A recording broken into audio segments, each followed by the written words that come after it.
Good evening అండి.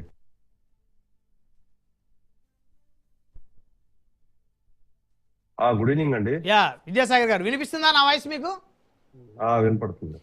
శాసన మండలిలో కూటమిపై గలమెత్తడానికి వైకాపా సిద్ధమవుతుంది. డిఎస్సిలో జరిగినటువంటి అవకతవకలు జరిగాయంటూ గత కొన్ని రోజుల నుంచి వారు చేస్తున్న ధర్నాలు నిరసనలు మీకు తెలిసిందే. సో వాళ్ళు ఏ విధంగా అడ్డుకునే పరిస్థితి ఉంటుంది మండలిలో, ఎందుకంటే వారి సంఖ్యాబలం కూడా మండలిలో ఎక్కువే ఉంది. సో చైర్మన్ కూడా వారి పార్టీ నుంచి ఎంపికైన వారే. గుడ్ ఈవినింగ్ అండి. మీకు మీతో ప్యానల్ సభ్యులందరికీ నమస్కారం. మండల్లో అంటే చర్చలు జరుగుతాయి, అడ్డుకోవడాలు, నిరసనలు, వాళ్ళ వాళ్ళ సంఖ్యాబలం ఉన్నంత మాత్రాన వాళ్ళు ఏదో చేస్తారనో, లేకపోతే అటువంటి భయం ఏమీ తెలుగుదేశం పార్టీకో లేకపోతే ప్రభుత్వానికో లేదు. అక్కడ జరిగేది అక్కడ జరుగుతుంది. వీళ్ళని మనం అడుగుతుంటే నువ్వు అసెంబ్లీకి ఎందుకు రాలేదంటే కాకమాని గారు చెప్పిన వింటే ఏమనాలో మనకు అర్థం కాదు. డెమోక్రసీలో నేను ఎలక్ట్ చేసింది అసెంబ్లీకి పంపడానికి, నువ్వు ఎమ్మెల్యేగా నిలబడింది ఎమ్మెల్యే అసెంబ్లీలో కూర్చోడానికి. నీకు ఎమ్మెల్యే హోదా రావడం అన్నదే ఇప్పుడు 175 మంది ఉన్నారండి, అటువైపు ఇటువైపు ఇండిపెండెంట్ ఇప్పుడు 1000 మంది కూడా ఉంటారు. కానీ ఒక్కరే ఆ నియోజకవర్గం ఒక్కరే ఉంటారు. కాన్స్టిట్యూషన్ ఆ బాడీ నేను ఎలక్ట్ చేసి అసెంబ్లీకి పంపడానికి నువ్వు ఎమ్మెల్యేగా ఎలక్ట్ అయ్యావు, నేను పోను అంటే మళ్ళీ రాజ్యాంగం గురించి మాట్లాడతా. అంటే డబుల్ స్టాండ్ ఏంది? నేను ఎలక్ట్ చేసింది అసెంబ్లీకి పంపడానికి, ఆ నియోజకవర్గ ప్రజలు నీకు ఓటు వేసింది అసెంబ్లీకి పంపించారు, దానికి పబ్లిక్ మనీ ఖర్చు అయింది, ఒక ఎలక్షన్ ప్రాసెస్ నడిచింది, ఏది రాజ్యాంగబద్ధంగా. ఇప్పుడు నేను పోను, నాకు అక్కడ బలం లేదు కాబట్టి నేను పోను, రిజైన్ చేసేయి, రిజైన్ చేయి. నువ్వు పోనప్పుడు నీకెందుకు ఎమ్మెల్యే పదవి? నువ్వు తిక్క కారణాలు మెంటల్ సమాధానాలు చెప్పుకుంటా మీడియా ముందుకు వచ్చి నీకు పోవడం ఇష్టం లేదు, అది ఏ కారణమైనా కావచ్చు, మరి నువ్వెందుకు ఎమ్మెల్యేగా నువ్వెందుకు జీతం తీసుకుంటున్నావు? నువ్వు పక్కన ప్రివిలేజెస్ అన్ని పొందుతున్నావు కదా, గన్మెన్లు, PA, salary, allowances, vehicle, protocol, ఎక్కడ మన టోల్ గేట్ల దగ్గర ఫ్రీగా కూడా పాసింగ్ అవుతున్నారు కదా, ఎమ్మెల్యే ఎలక్ట్ అయితే ఆ ప్రోటోకాల్ వస్తుంది కదా, ఆ ప్రివిలేజ్ వస్తుంది కదా, అన్ని అనుభవిస్తున్నారు. నేను పోను అసెంబ్లీకి, పోనప్పుడు నీకెందుకు అసెంబ్లీ పదవి, ఎమ్మెల్యే పదవి? ఇంకోటి ఎలక్షన్స్ ఇంకోటి ఎలక్ట్ అవుతారు, వాళ్ళు వెళ్తారు. అంటే గ్రౌండ్ లో ఉండి పోరాడుతున్నాం ప్రజా సమస్యల కోసం అంటున్నారు. మరి ఎవడైనా అదే చేస్తాడు, ప్రజల్లో ఉన్నాడు, ప్రజల నుంచి వచ్చాడు, ప్రజల్లో ఉండక ఏమన్నా గాడుల మధ్య ఉంటాడా? ప్రజల నుంచి వచ్చిన వాళ్ళు ప్రజల్లోనే ఉండాలా, ప్రజల్లోనే ఉంటారు. ఏది పోరాటం చేస్తున్నది? చిల్లర పోరాటాలు, చిల్లర వ్యవహారాలు కాకుండా, చిల్లర మాటలు కాకుండా నిన్ను కాన్స్టిట్యూషన్ గా మళ్ళీ రాజ్యాంగం గురించి మాట్లాడతారు వీళ్ళు. రాజ్యాంగం గురించి మాట్లాడు. అదే రాజ్యాంగం చెప్పింది నువ్వు ఎట్లా ఎలక్ట్ అవుతావు, ఎట్లా నువ్వు ఏం చేయాలా, నీ ఎమ్మెల్యే ఎలక్ట్ అయిన తర్వాత నీ విధి విధానాలు ఏంది అనేది అదే కాన్స్టిట్యూషన్ డిఫైన్ చేసింది. ఓ పక్కనేమో చేతిలోనేమో అంబేద్కర్ గారి ద్వారా వచ్చినటువంటి కాన్స్టిట్యూషన్ గురించి మాట్లాడతావు, ఇంకో పక్కనేమో వెనకాల వైపు తిరిగి చూస్తేనేమో చిల్లర మాటలు, చిల్లర చేష్టలు చేస్తున్నారు. నువ్వు జీతం తీసుకోకండి, ఎవరు తీసుకోమన్నాడు జీతం? Don't use any privileges, don't take any privileges. Constitutional గా ఎలక్ట్ అయిన తర్వాత కాన్స్టిట్యూషనల్ బాడీ నీకు ఒక బాధ్యత ఇచ్చింది, నువ్వు ఆ బాధ్యత నెరవేర్చు. నువ్వు ఎలక్ట్ అయింది అందుకోసమే. ప్రజాస్వామ్యాన్ని అపహాస్యం చేసి, ప్రజాస్వామ్యం మీద కేకరించి ఉమ్మేటట్టు చేస్తూ చిల్లర వ్యవహారాలు చేసుకుంటా, ఎవడో ఈ దేశంలో ఎవడైనా చేశాడా ఇట్లా చిల్లర వ్యవహారాలు? ఎవడైనా ఇంతవరకు ఇంత చిల్లరగా ఎవడైనా ఏ పార్టీ అయినా చేసిందా? ఇంత చిల్లర బిహేవియర్ ఎవరైనా చేశారా ఈ దేశంలో, ఈ రాష్ట్రంలో?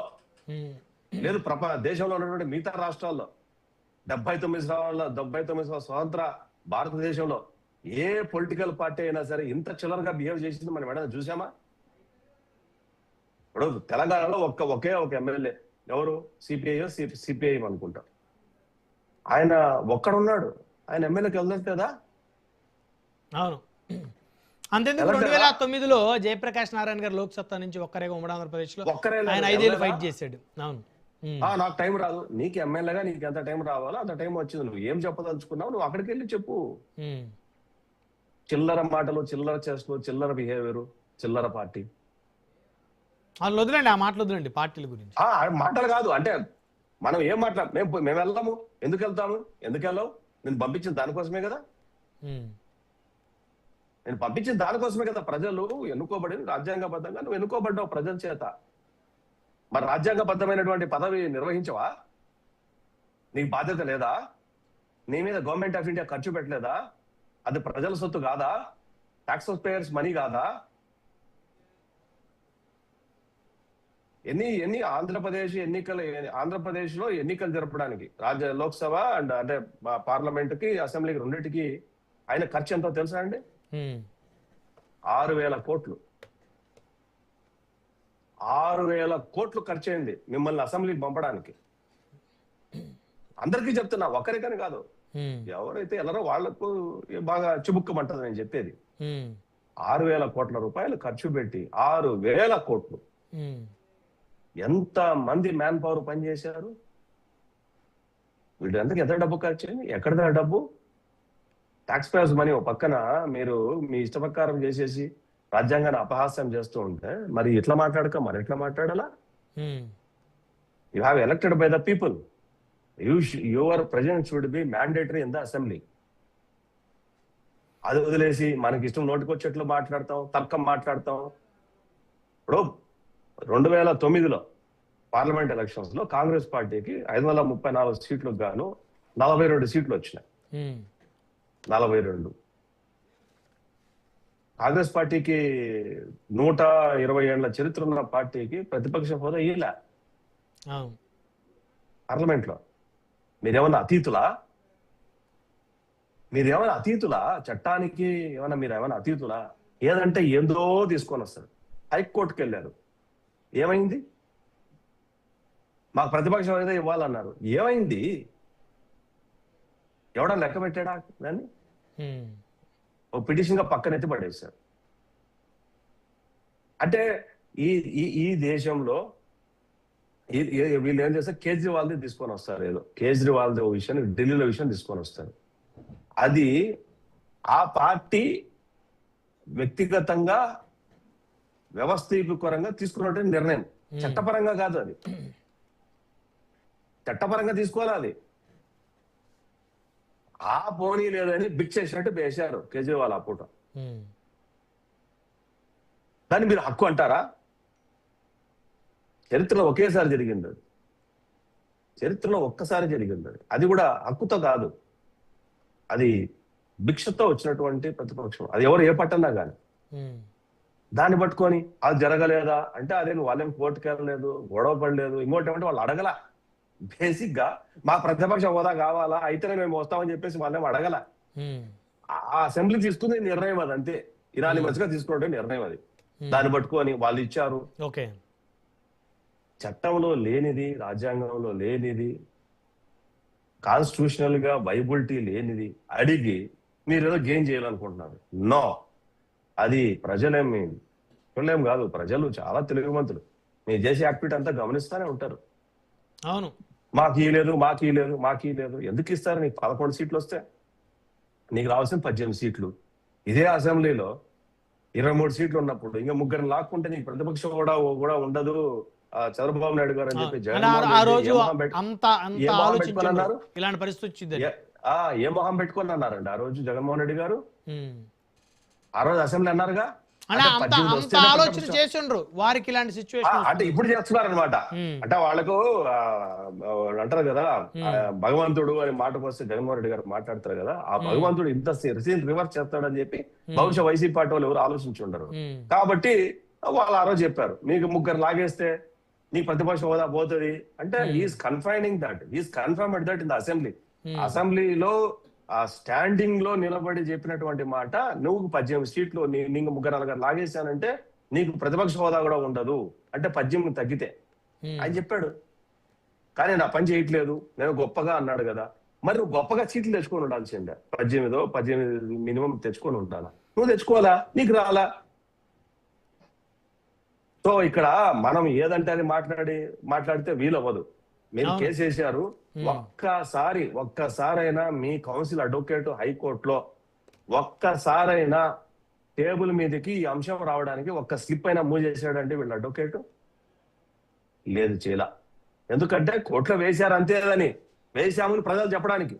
నిజంగా మీకు చిత్తశుద్ధి ఉంటే, నిజంగా దాని మీద కనుక ఫైట్ చేయాలనుకుంటే, నిజంగా కనుక అది చట్ట వ్యతిరేకమై ఉంటే మీరు వదిలిపెట్టేవాళ్ళ హైకోర్టులో. మీ కౌన్సిల్ అడ్వకేట్ స్లిప్ మూవ్ చేసేసి రోడ్డుకి ఒకసారి కాకపోతే 2 సార్లు 3 సార్లు కాకపోతే టేబుల్ మీద బెంచ్ మీద తెప్పించేవాడు కదా, మెన్షన్ చేసి తెప్పించేవాడు కదా. ఏ రోజు ఆ ప్రయత్నం జరగల. ఇంకో మాట ఏమన్నారు, విద్యార్థులు డిఎస్సి గురించి అన్నారు. డిఎస్సి గురించి ఎవరు వాళ్ళంతా మాట్లాడిన వాళ్ళంతా ఎవరు?